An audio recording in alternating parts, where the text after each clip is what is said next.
Hello and welcome. With us today is Heidi Howard, life coach and licensed social worker in Maryland, former foster care worker in Baltimore County, transitioned to nannying and coaching families in wellness rhythms. Then she certified in Revelation Wellness, which is a mind, body, soul fitness, leads fitness classes and wellness events, and her life message is mothering nations through movement, play, and worship while cultivating love, honor, and devotion to Jesus. Heidi, how are you doing today?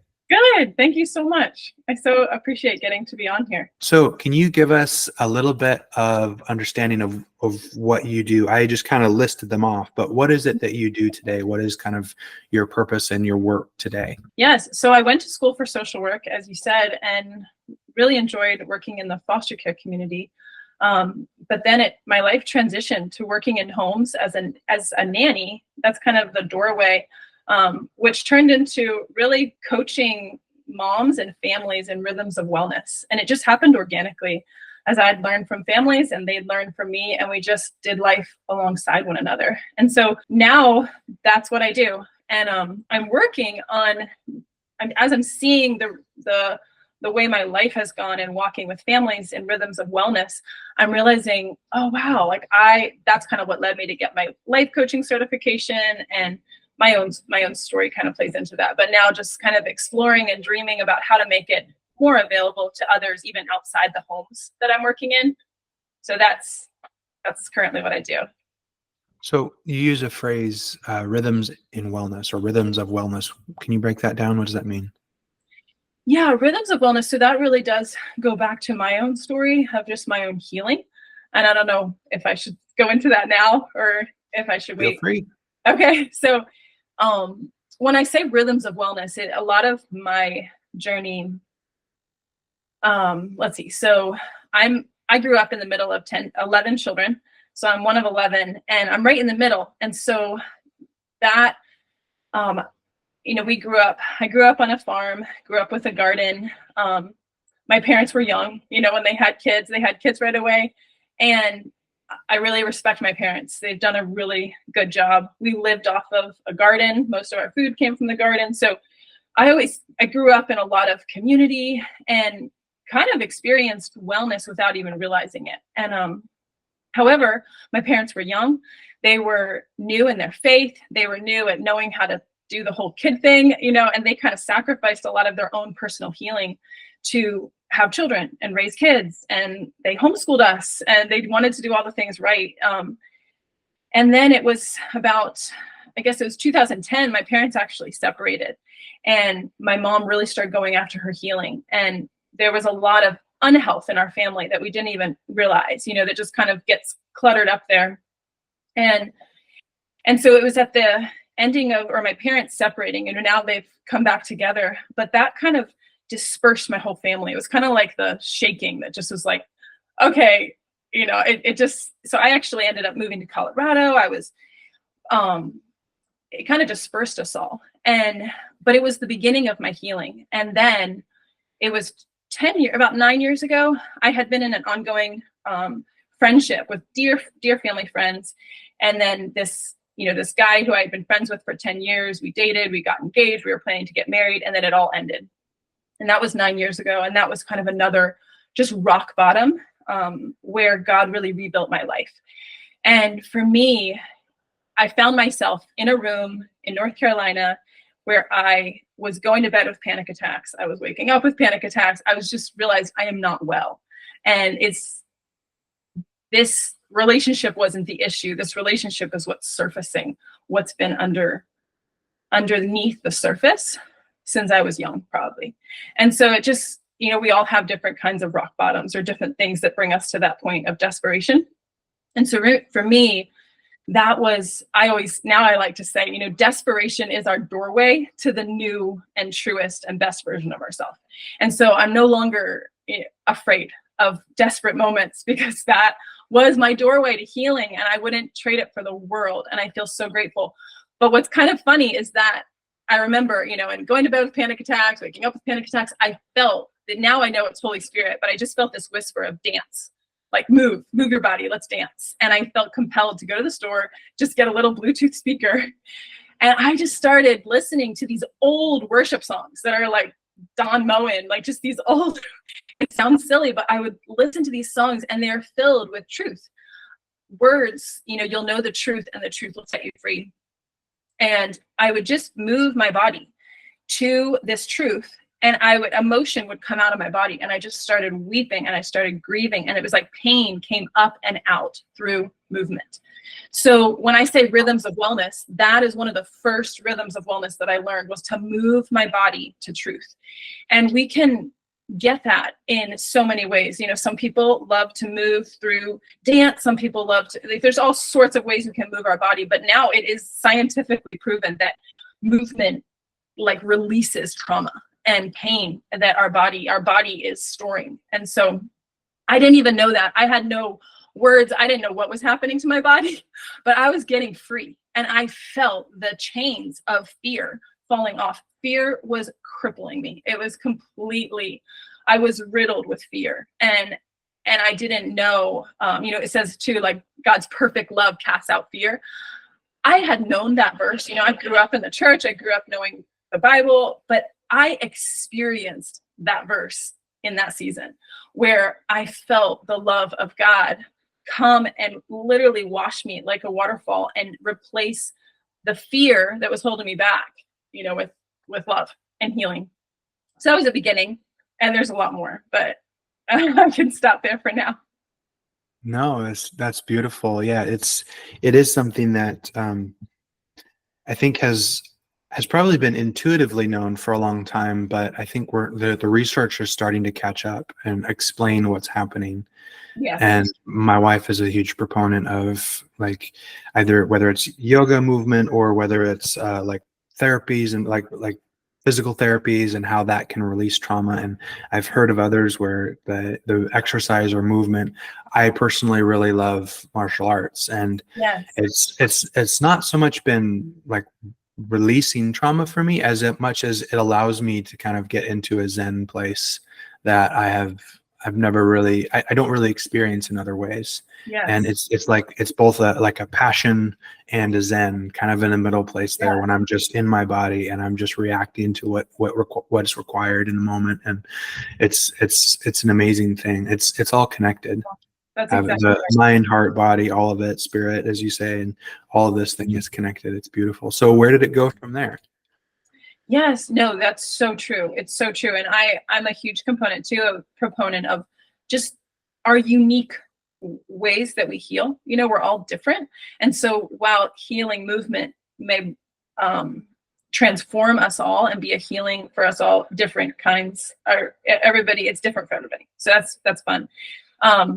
So then where I went from there is I had also a lot of shame had been accumulated. Shame of, where I had felt like a failure, where I felt like I messed up, just all of this. I didn't realize how much shame I was carrying, guilt, just fear, just so much of that.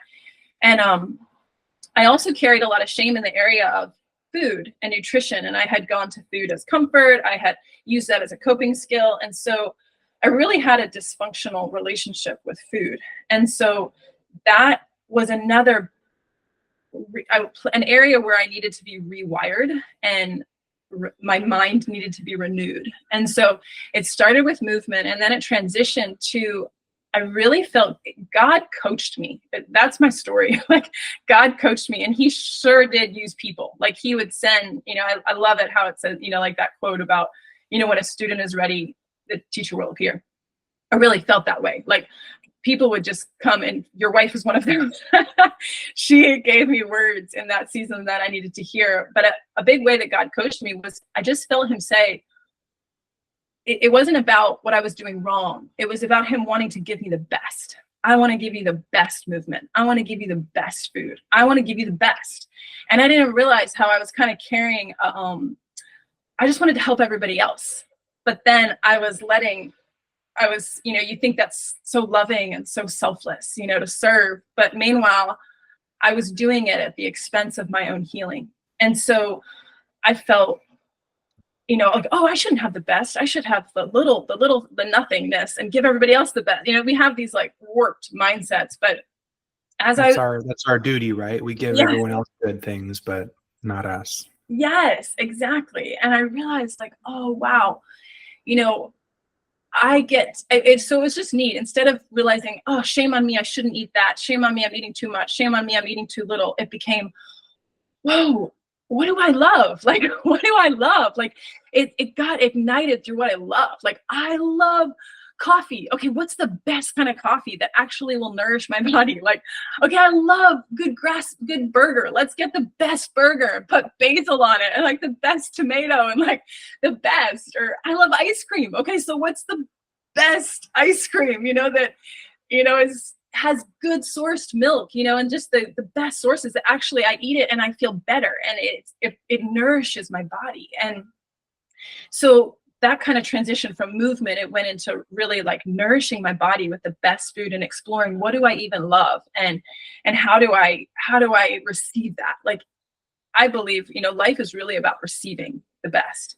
And then it transitioned to the best thoughts, like what are the best thoughts, the best. And so it really was a humbling journey of realizing, wow, I've really agreed with fear and chosen things that aren't best, aren't healing, aren't loving, for me. And if I'm doing that for me, that's what I'm giving out. I am agreeing and okay, I cannot replicate something I've not received. I cannot give away something that I've not fully received. So it became really shifting from, a relationship coach that I had at the time. She told me, she said, Heidi, you're so far out here, like come back into Heidi. And so anyway, that was kind of the journey of coming back home myself so that I could walk with others in their healing, which was ultimately the desire of what I had.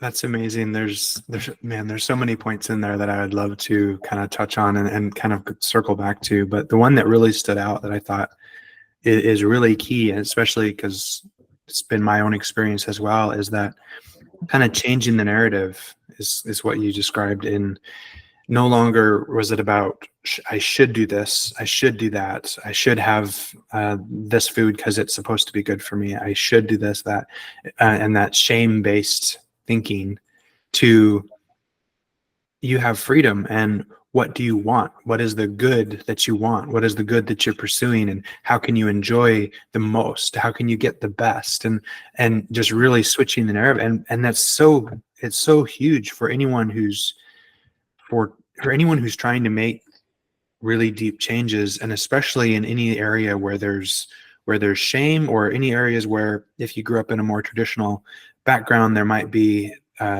even be kind of religious baggage associated with that, different areas of your life that you feel a lot of shame regarding. And it's been my experience with my higher power, that's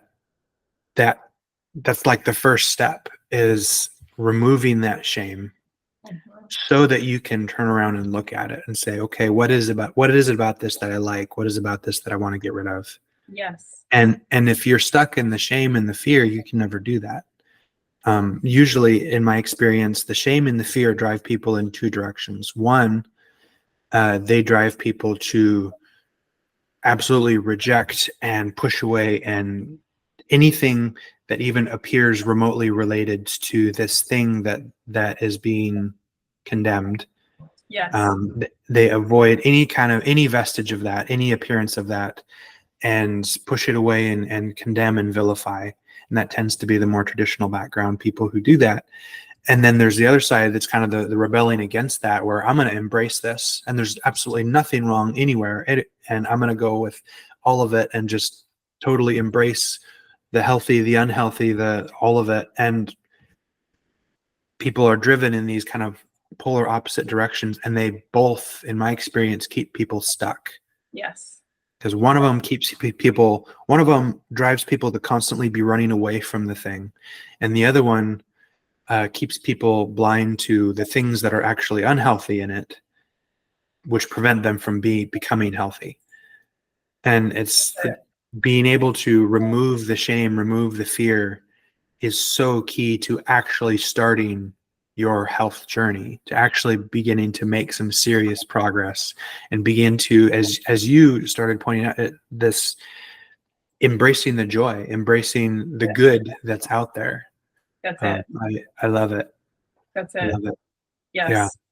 It's so true. No, it's so true. I was realizing it's, people say now, I think, you heal at the frequency of joy. Hmm. And it's so neat to me that that's what happened to me. Like now science is saying that, and that's like proven, but it's like, that's what happened. It took that dance, that like breaking out of like, love is bigger than shame, fear, guilt, all that, and so that's the doorway. And so that's often how I love to approach walking with people, is exploring, what do you love? What gets you excited? What's your joy buttons, and just really exploring that. Because yes, life is hard. We go through really painful things. I can't even fathom some of the things that people go through. And I know my own, we all have, those things. And so real grief needs to happen. But even for me, my truest grief came out of experiencing love. And so it's like, we often think like, oh, I'm going through pain, or there's pain, I can't be happy, but it does go together. And so it's neat in hearing what you're saying. It's like that doorway to the breaking off the shame is experiencing a higher emotion. Shame, guilt, fear, they are huge, but joy is more powerful. It's more, anyway, it's really cool what you said. Tonight, my wife, for those who are watching, actually was just recently talking about how she was having a meditation session, prayer session with her higher power, and they said something about basically that joy, that joy is like the antithesis to trauma or something like that. I forget the exact words of it, but it just struck me. It reminded me of how much when we're kids, it's like we're made of rubber. And it doesn't matter how hard we get hurt, we're just up and going. And there's like zero fear. We're climbing the tallest trees. We're doing all that. And it's not because we're this like determined, courageous, I'm going to overcome this thing. It's like, no, we're having fun. Mm-hmm. And that's the core behind all of it, is like, I'm just gonna do it, and I'm gonna go as high as I can, and I'm gonna see, and I'm gonna have fun with it. And yes, you end up getting hurt, but then you circle back to as long as you can circle back to the fun bit, then you just keep going. And I've even noticed it. I've noticed it with my daughter. It's something I've tried to be really intentional about when she falls off something at the playground, when she has that like fear moment where something didn't go as expected, where yes, first you sit in the fear, in the scary, as I call it with her, you sit in the scary. And then after you do that, I always have her circle back to the joy and like, let's do it again together. Let's break through that. Let's not, to circle back to what we were just talking, let's not let the door close. Yes. The door of fear and shame and all that. Let's not let the door close. We'll deal with the emotion that we're dealing with right now, and then we'll circle back and we'll make sure we do that before we leave. We'll get back on the swing. We'll get back on the rock. We'll get back on whatever it was that scared us, and then we'll experience joy before we leave. That's it. So good. So good. So where did your story go after that? You started experiencing this amazing, I would say, a revelation of joy. And what happened after that? What led you into the field that you are? Yes. So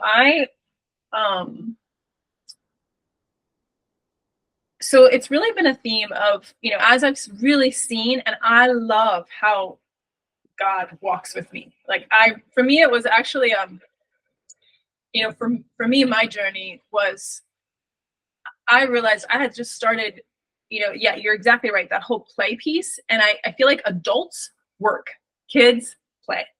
And what if we learned how to make our work more playful, in that, like, I realized as an adult, I had really accumulated, and it also being, in the middle of 10 kids, there was a lot of stress in our home. Different ones of my, sibling, just growing up, there was a lot going on in our own home that was stressful. There was addiction, there was pain, there was medical issue. There's a lot. And so as a kid, you learn to like, oh, how do I help? How do I, help my mom? How do I help my dad? And I just accumulated this big responsibility, at kind of a young age. And so I realized all the play, all the fun had been taken out of my like walk with God. It became work. And I came across a verse 9 years ago that said, this one thing I have against you, you've lost your first love. Like, come back home. Let's have fun again. Like, I just felt like the playful voice of Jesus. Like, you've made it all work. Can we not do that? Like, can we just have fun together? I miss you. I miss you. Just like a friend would say, like, hey, I miss you. Like, come back. Let's have coffee. Let's play, let's go on a hike. And I just felt Jesus just really become like personal with me. And it was like, I love how Jesus does that. He approaches us in ways that are meaningful to us. It might be different for each person, but for me, I thrive. Like, I have like key words like adventure, play, those words. Whew, okay, I'm coming. Like, those are key words for me.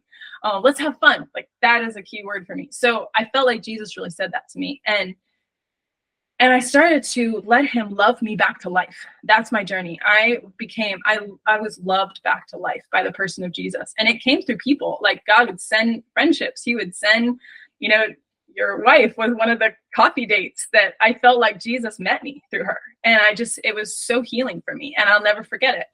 I have so many moments like that. Or let's go to the hills, and I go on a bike ride. And so then I became, as I continue to experience that to this day, we always need growth. We always need healing. And so my desire is to walk with others how Jesus has walked with me, and to just receive those opportunities. And so that has been my motivation. I pursued social work because I know I want to help people. I always have seen I'm going to do social work that's out of the box. It's not going to probably be, like a normal social worker, but social work is helping people. It's what you do. It's connecting people. I love connecting people. I think being born in the middle of 10 children, I'm a natural bridge builder.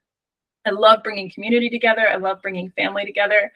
Not just biological family, but we are all family, like kingdom family, I call it.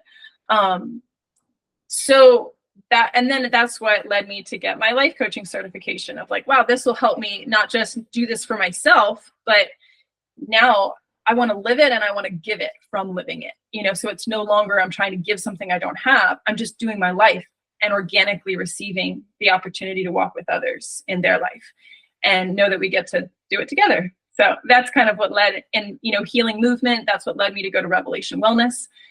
That was a training, to equip me to walk with others in healing through movement as well. So I don't know if that kind of answers your question, but that's what's led me to do what I do now.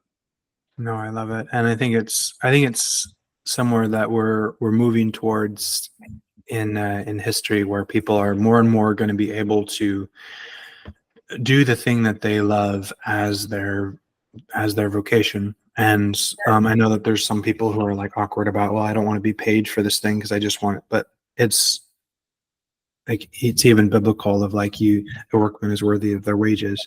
But just, I think it's somewhere where God's leading us, whether you're an artist, whether you're a life coach, whether you're a healer, whether like doing something that you're passionate about and being able to live off of that, live that way. I think it's where we're going. And especially as things get more stable and things get more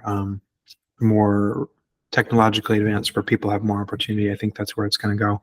But one thing that I really wanted to kind of circle back to is what you talked about with forgetting how to play and the adventure and all of that. And I know it's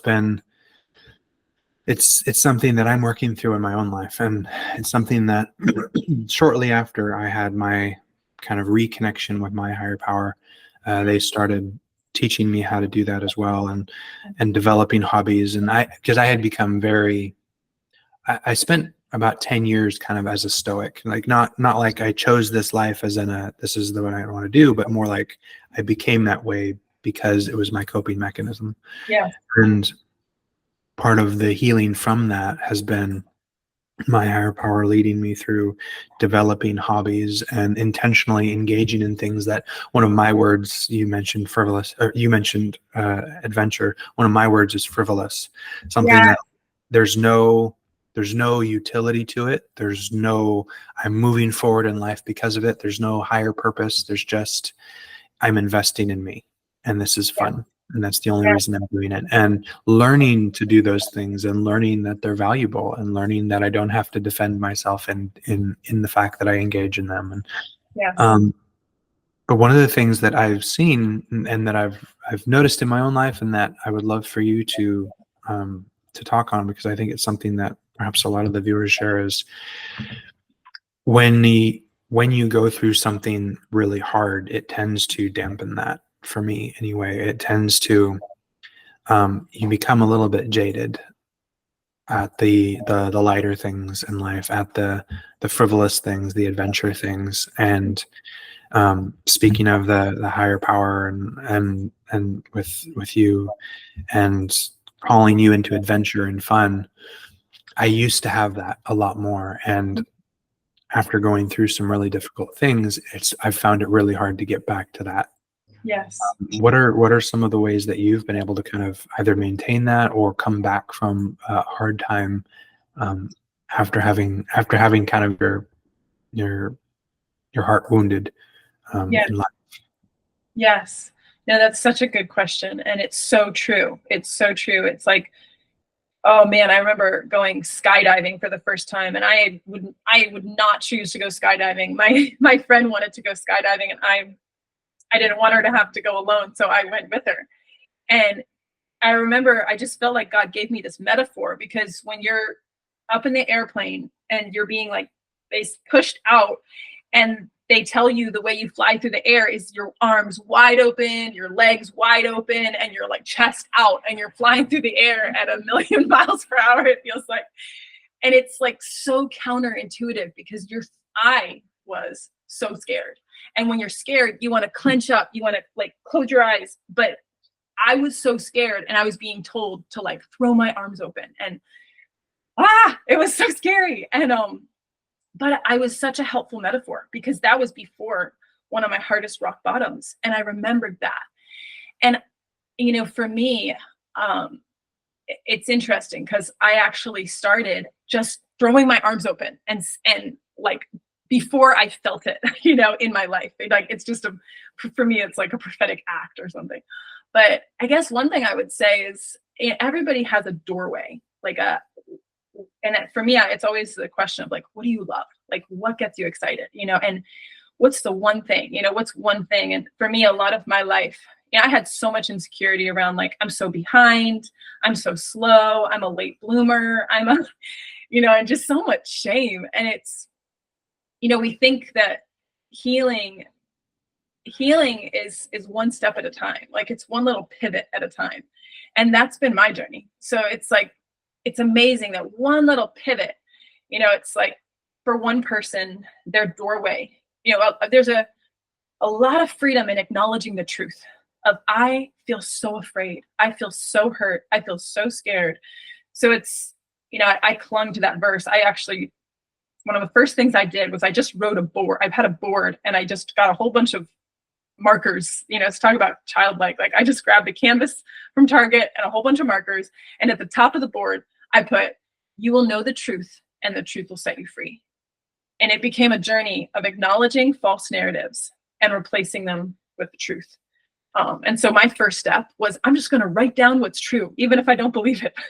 And another step was, I kind of feel like going on a hike today, so I'd go on a hike, or, I really feel like going to a coffee shop and just sipping my favorite drink, like that just sounded happy to me. That sounded playful. And it might be like, that just doesn't make sense. Like, everything's a mess, but it's just that one little thing, or for somebody, it might be, I'm going to make a batch of cookies, or like, I'm going to call up this friend, or I'm going to ask for help. Like, for me, it was asking for help, like talking to your wife back when I was a mess.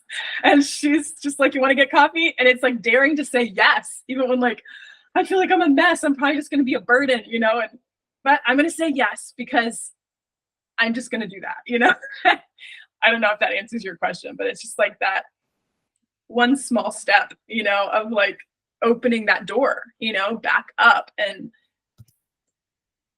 every little tiny step is it's a big deal, and celebrating those, and letting, that's where community comes into. Honestly, I feel like that's such a big part of it, because we can't do it alone.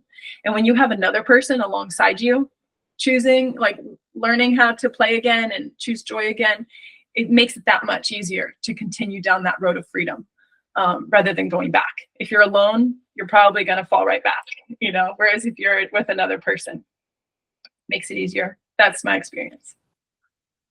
Yes. So on that community piece, and I, first of all, I completely agree with you. Coffee with Tanai is one of my favorite pastimes. So Come on. we're both healing together, and coffee, and coffee and our higher power. That's how we do it. Yes. But one of the things that you mentioned was the need for community, and I think that is a really, dare I say, sore point for a lot of people in this time, because especially if you are trying to heal, especially if you're trying to grow, odds are most of the people that you grew up with are not in the same place. And it makes it really difficult to do that with everything, with how kind of separated our society has become distance wise, and everything's virtual now. And there's definitely some great benefits to that. But one of the difficulties is that it can be more and more difficult to build real, authentic community, and specifically not just people that you know, but people with whom you can grow.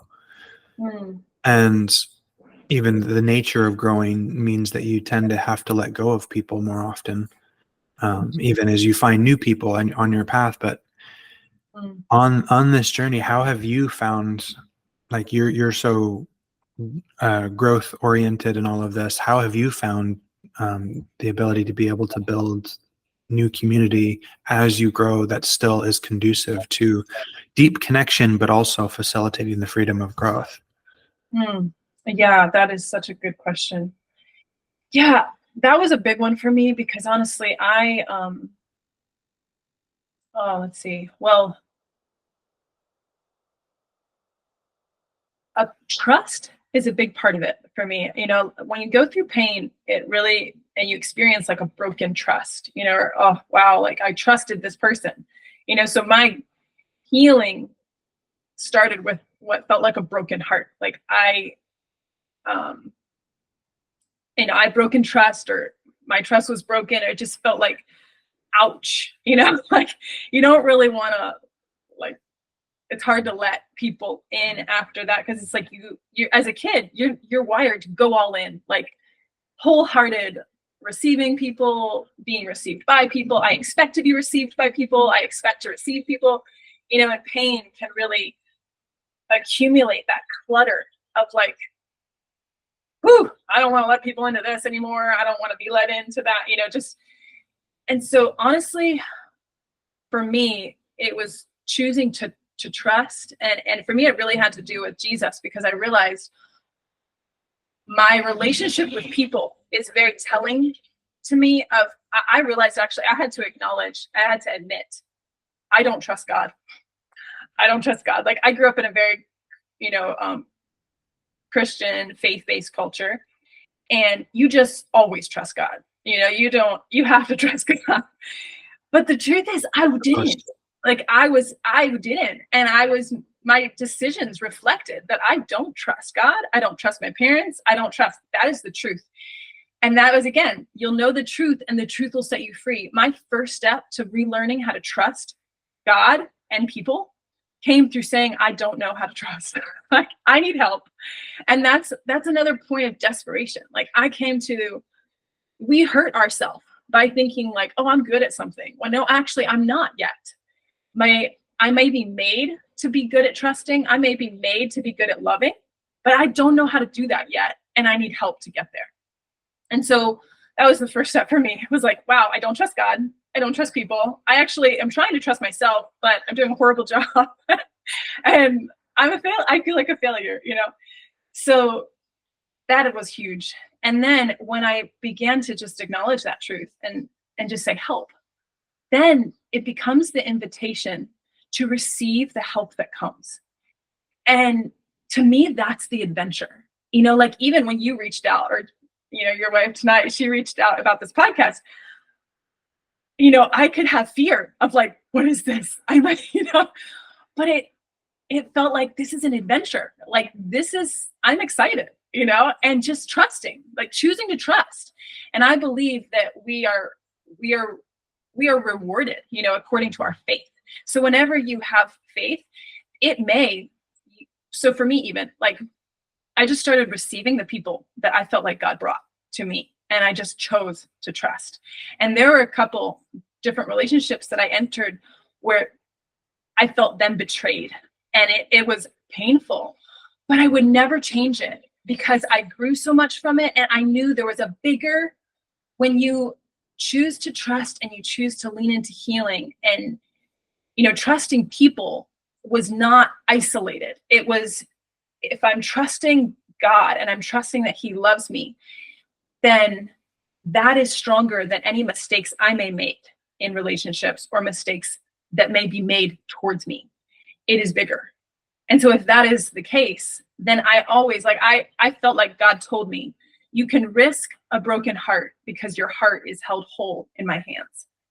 And I've clung to that because, when you choose to love and you choose to trust people, you're going to get hurt. Like, but it's doesn't have to be the end. Like, we are wired for resiliency. We are wired for healing. It's amazing to me. Our brains, there's a verse in the Bible that says, you'll be transformed by the renewing of your mind.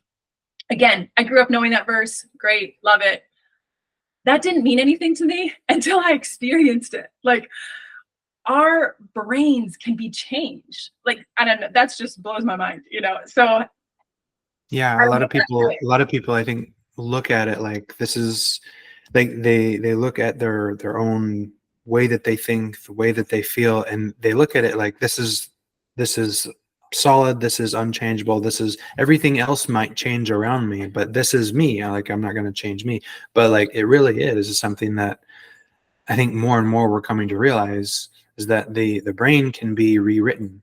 You can rewire, and the more we learn about the brain, the more, at least my understanding, it's basically just it's a huge network of connections, and I kind of view each of those connections as a conclusion, which is usually like an experience with some understanding, whether that's correct or incorrect.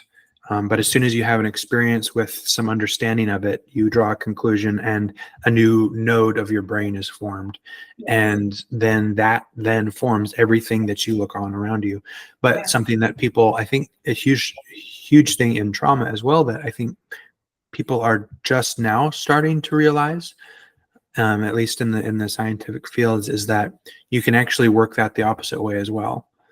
That you can recognize something that is a node that is unhealthy, a conclusion that is unhealthy, or at least not useful anymore. Yeah. And you can actually break those connections. Yes. And it can be as if they never were. It takes time. Yes. Usually. But through meditation, through different forms of therapy, sometimes through inner healing prayer, like these, you can actually begin to break certain connections and form certain connections and literally change the wiring of your brain from the inside out. Yes. And become another person in a way. And the fact that we can do that intentionally is it's some cases it's scary, but it's also liberating. The fact that if you don't like the way you are, you can actually change the way you are. And it sounds weird to say it that way, but like on a neurological level, you can actually change the way you are. Yes. And experience life differently. Yes. And I would love to kind of go back and touch on that a little bit. You've from the beginning, you've used a phrase about like trusting the truth, and the truth will set you free, and the transformative power of truth. I think if I could summarize that, and you mentioned unlearning falsehoods and claiming truthhoods. Truth. I don't know if I can say that, but like you seem to talk about this in a way that's more than just about like factual accuracy and understanding facts and, oh, that's false, I believed a wrong fact. You seem to talk about it more like it's something much deeper. Can you talk a little bit about what you mean there? Yes, that's such a good question. I love what you're saying. It is so powerful because, when you're talking about rewiring and you can change your brain, that's one thing to talk about it. It is another thing to experience it.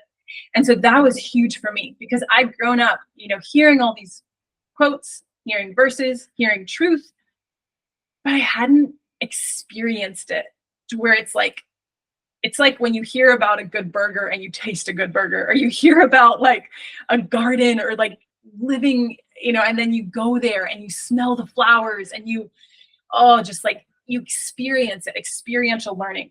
And God knows I am an experiential learner. So I had to experience the reality of these verses because they are true. So that was where you'll know the truth, and the truth will set you free. I wanted to be free. I want to be free. We all want to be free. Like I want to be free from fear of man. I want to be free from fear. Like I want to be a kid. I want to have childlike faith and trust and joy and do everything I'm made to do on this earth. We're here for a reason. Let's have fun. Like let's live alive. And you see people, like for me, I saw people that they looked like they were living free. And I'm just like, I'm not there, And so for me, a lot of you'll know the truth and the truth will set you free was just acknowledging that. Like, I don't feel free. Like being truthful, being honest of like what I'm really feeling, and just engaging in that relational connection with God and with people. And that promotes the forward motion of growth. And another big like verse that just became alive to me was, I believe it's 1 John 4:16. And it says, I have come into an intimate experience with God's love, and I trust in the love that he has for me. That happened to me. Like I have come into an intimate experience. It's like when you meet a person or you respect a person, and you're like, oh man, I really like to learn from them. When you experience friendship with them, you can say that, like, wow, I've come into an intimate experience of this person's love, and I trust in the love that they have for me. And it is one thing to say that. It is another thing to experience that, where it's like, wow, I am experiencing the fruit of connection with this person. And it's changing me. It's blessing me. It's amazing to me. Like talking to you, I am blessed by this encounter, hearing your story. Like I am experiencing who you are and who your wife is, and your story. And it's blessing me. It's breathing life into me. That to me, it's miraculous. Like it is miraculous that we can be, it's like in the same way that we can be, experience trauma from our experiences, we can experience pain from people, we can also experience love and life and truth, and so it's so easy. It's like when you experience the pain, you often shut your heart off, but you're shutting it off to the source of life too. And so we've got to open up again, and we don't. The most comforting thing to me is that we don't have to do it alone. That's where we need community. Like come alongside me. I don't know how to open my arms up. I am really vulnerable to clenching up right now and freaking out, but like I need help. And I love the freedom of asking for help. And anyway, I think that I don't know if that kind of answers your question, but that would be part of my story with that. Yeah, thank you. And actually is a really good segue. So speaking of asking for help, say someone's watching this program today and they realize that they aren't where they need to be, and they want more joy, they want more life, they want more freedom in their life, and they're not feeling that. Can you talk about perhaps something that they can do today to start to experience some of what you're saying, and then maybe some of what they can do over the next several weeks to start a journey that moves in that direction more permanently? Such a good question. So for me, the first thing that comes to mind is like, because I know that we all have different stories, and some people watching, you may not have a relationship with Jesus, you might not have a relationship with God, which is totally fine. But sometimes just that asking, like, what do I need help in? Like even just putting that out there, like for me, I ask those questions to Jesus. Like, I need help me. I don't even know what I need. Like some of us don't know what we need, but just even being honest about that, of like, what's your truth? Whether it's a journal, whether you go on a walk and you're just saying it out loud, whether you call up the person you feel closest to and you share it with them, but just like,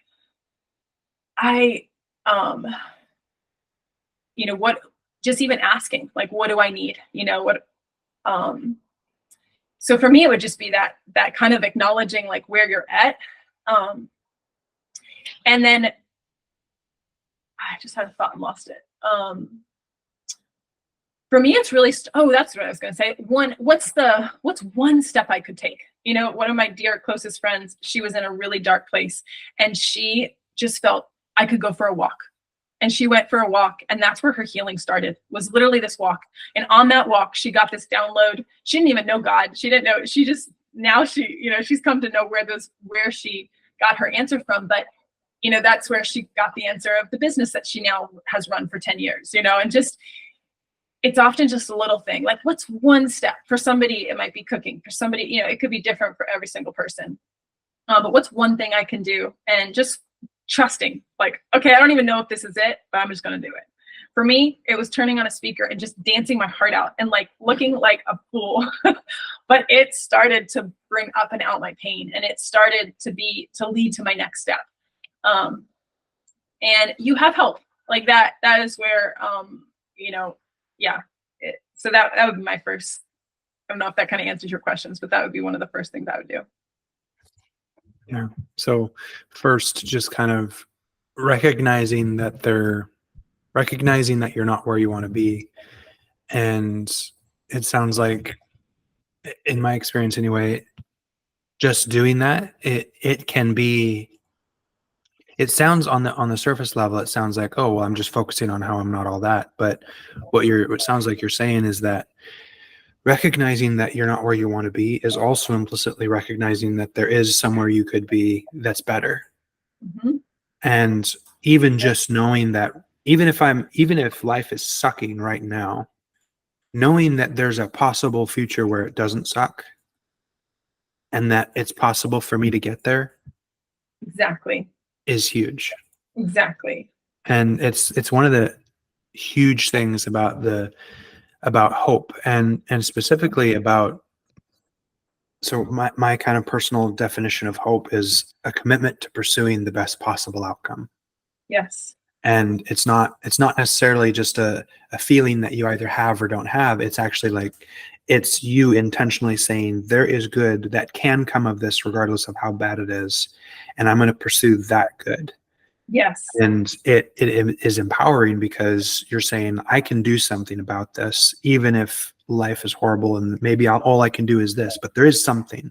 Yes. And it also, I think it brings in a really crucial aspect that I've found in my own healing and in helping people heal, is the power of dreaming and the power of recognizing that, well, it's not recognizing, it's imagining before you ever experience something. It's imagining how good something could be. Yes. And setting yourself free to do so, even if what you're dreaming of is completely illogical, there's no way that it could happen. And maybe the way that you're thinking about it, there is no way, but still allowing yourself the freedom to do so often is what allows people, it's what gives people the ability to then start pursuing it. Yes. Because going back to rewiring the brain, that imagining actually does, and this is something that is backed up by research and study and experimentation, that sort of imagining, your brain actually has a very difficult time telling the difference between what you imagine and what you see. Yes. And so if you're imagining something that is beautiful and good and possible, and like you're pursuing, like if you imagine what that feels like, your brain actually begins to rewire as if that's true. That's exactly right. Yes. And then as that happens, you begin to become a different person who could then experience that. And this isn't all hocus pocus. This is actually something that I think the mystics have been teaching for a long time, but their research is actually backing it up lately, that this is something that is, your brain actually rewires, and you live according to how your brain is wired for the most part. So if you can rewire your brain, you can change your life. Yes. And so what it sounds like you're inviting people into doing is recognizing, I don't have it yet, but it's there. And let's do something about that. Yes. So yes. No, it's so good. That's exactly right. That is exactly right. Another big step for me in that kind of early stage of healing was I just started making a vision board of, like, it's so true. You know, that whole like taste, touch, feel. that dreaming, that hope of like, I know I'm made for more. It's that returning home to our original, like, whoa, I know I was made to be free. That has been such a huge part of daring to believe like what I'm experiencing now is not it's not my ending. Like this is the big, and that's where the doorway, that's to me, it's like the desperation of like, desperation is not a bad thing. It is the doorway to you getting to where you want to be. And so you said it so perfectly. That's exactly right. So we're getting ready to wrap up here, and I wish we weren't, because we could totally go on this for hours. But what are some resources that you have found helpful, or that the people that you coach have found helpful, and also including your own resources, because you are a business owner, you do this as your profession. So where can people go for to see your services? Yeah, good question. I know I always think it's neat because when you first, are like, I need help. It's always neat to me to see what appears, in different circles. So for me, I walk with families, and I'm very much a proponent of like, what resources do we have? Like, I think just growing up with what's at hand, so it's very custom to each family of like, oh, this family's really wanting help in nutrition, or this family's really wanting help in, walking with their kids or childhood development, or, how can we explore creative solutions, or, so feel free to, if you want to, as I walk with individual families, I am just now developing, like, how do I make this available for more people, either virtually or through, a conversation, or, so I'm kind of in this like experimental season, but I welcome, feel free to email me or reach out on my friend and I, who lead wellness events, have a Facebook page, and I'm more than happy to, I may ask you a few questions and hear kind of, where are you at? What is this, what are you needing? And then it may be, I may have resources to help you, as I tend to walk with people in more like emotional coaching or spiritual coaching or nutritional coaching. So I may have help, or if I don't, I'm happy to resource you. And, just kind of, I think that's what community does. Do you offer or could you offer online coaching perhaps? Yes, exactly. Yes. So I'm happy to do that. We can kind of explore that. So I don't know, Brett, if you want to share my email or anything like that, I'm happy to. Yeah, go ahead. Facebook or whatever. That's kind of the way to get in touch with me currently. Okay. So why don't you list off your contact information, and I'll make sure we put it in the description as well. Right now? Go ahead. Yes. So my email would be Heidi Brigita, Heidi Brigita, Brigita. It's my middle name, at gmail.com. And I'm on Facebook, Heidi Brigita Howard. And my friend and I lead a wellness page, and our page is called Fit Together Frederick. So that's kind of all about our heart, in that is, we're doing more local things. We're actually kind of exploring doing more, right now my friend's actually making tallow cream. That's just like, we're exploring different things. And so we're working on how to make it available, to people in other states or other areas. But our heart in calling it Fit Together Frederick was, we need each other. We can't do it alone. We need the parts of the body, as you've said, Brett, like we need each other. And that's such a gift that we're not created to be solo. And that's why I actually do a lot of my work alongside others in my community who have skills in areas I don't have skills in. And we get to do it together. So. Awesome. Thank you. And I will definitely put those things in the description. What are some perhaps books that you've read? I would guess that based on your earlier story, The Body Keeps the Score is probably one of them. Have you read that? Okay. I was assuming based on your story when you first started talking, this is probably a book she's read. But what are perhaps some other either books or websites or even YouTube channels or anything that you found? Yes. So personally, I'm gleaning a lot from what's it called? Liz Wright's podcast, or, called, what is it? Something about living your best life. Anyway, I really glean a lot from her work. She also wrote a book called Loved. So that's been really healing. I I may need to think on that to have more. I love learning alongside people, and I tend to do a lot of learning alongside just others, in community. But that would be one that I'm currently really gleaning a lot from and really grateful for. Okay. Well, I appreciate it, and feel free to send us more resources afterward, and I'll just add it to the description so that the viewers can find those things, and also the profile that we talked about that will be added later.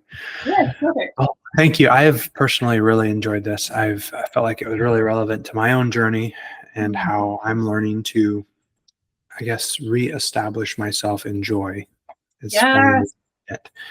And it's something that just your own journey, what you've talked about, where you came from. I actually grew up with a family very similar to what you describe, and have some experience with that. So being able to kind of work through your own grief and then discover the power of rhythm, the power of being free, and the power of like giving yourself the freedom to go pursue joy together. With other people as well. And so thank you so much for everything that you've brought today. It's been a wonderful discussion. Yes, thank you. I'm so grateful. I'm so grateful for what you're doing and spreading just kind of accumulating resources for people to walk in healing and experience healing, and creating the community that you are online for that. I'm extremely blessed by this. Thank you so much.